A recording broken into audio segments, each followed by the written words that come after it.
Hey, today we're going to talk about 6.12, wind energy. So take a moment, check out the Enduring Understanding, look at the learning objectives, pause the video, review the essential knowledge, and set up your Cornell notes. So with wind energy, it's pretty obvious, we are obtaining energy or electricity from the wind using specialized turbines. So regionally speaking, we have some of our leaders. China is the world leader, United States is up there. Germany, India, Spain are all leaders in wind energy. Having grown up in northern Minnesota, going back to my hometown, I see areas where they now have a lot of wind turbines because they can actually be built in agricultural areas, so that is a very big benefit. And we'll talk about that in the future. But average wind speed is really strong in the central part of the United States. Where I'm from is up here, up there, but in North Dakota, South Dakota, Nebraska, this is all flat. It's all flat, and the wind currents are going, or all the atmospheric currents are going from the west to the east. So in this area, we have lots of blowing currents and different differentials in temperatures that cause a lot of wind speeds.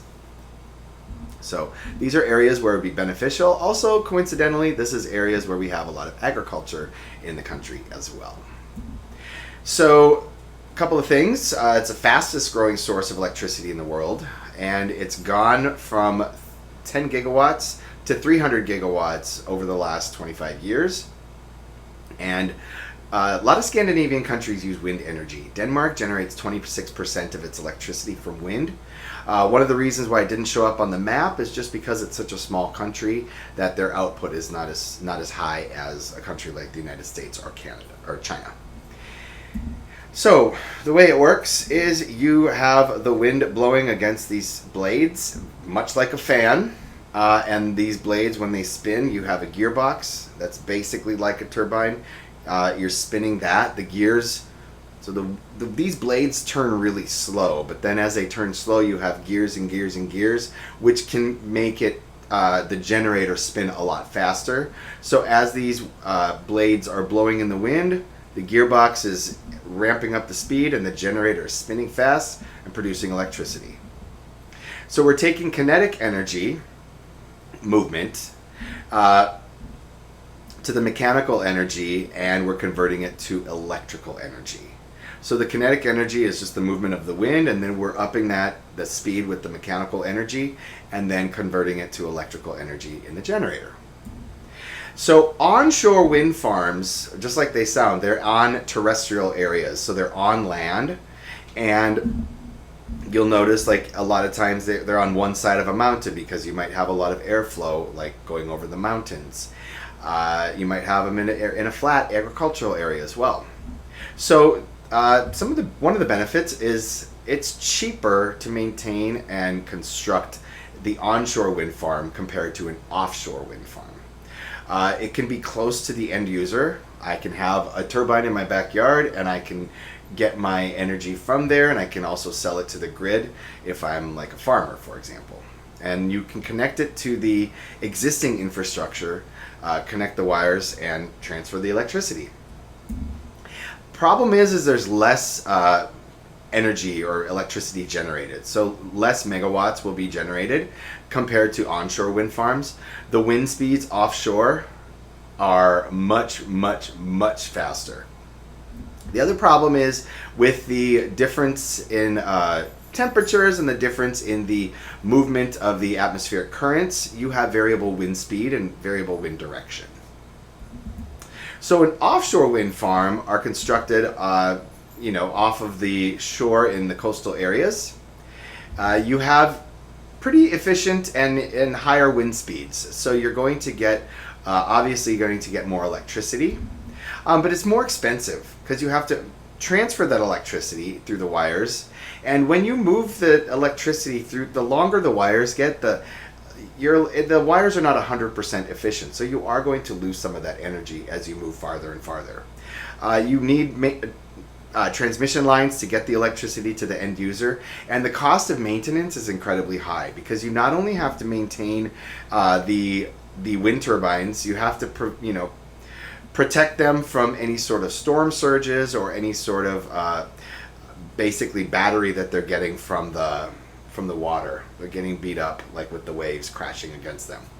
And there is potential for impacts on marine life. You are disrupting the habitats of certain organisms, and there is not enough. I mean, we haven't had these offshore wind farms long enough in order to determine long-term effects on either migratory patterns of animals or any sort of life cycle changes. So this is overall advantages and disadvantages of wind energy. So it's non-depletable, like we cannot run out of wind. If we do, we have bigger problems. It's free, it's clean. You can share the land with other uses, like you can have a farm underneath here, and you can have a farmer renting out his land to a electrical company. We don't have batteries to store the electricity. We do, but that's so inefficient, and the size of the battery would be so large that it wouldn't be efficient for use. They're also hard to recycle. It's intermittent, so it's only when we actually have wind. So it's intermittent because if the wind is blowing too fast, they have to shut them down to protect the turbines so they don't become damaged. And if it's too slow, it's not going to spin them fast enough. Now there is the potential for bird and bat collisions, any flying organisms that might bump into them, and I'll talk about that in 1 second.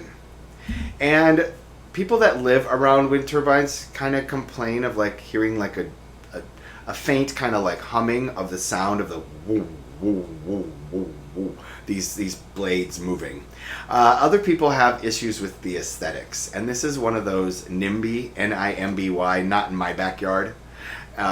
It's a concept that comes up a lot, especially when we're talking about sustainable sources or for sustainable electricity sources.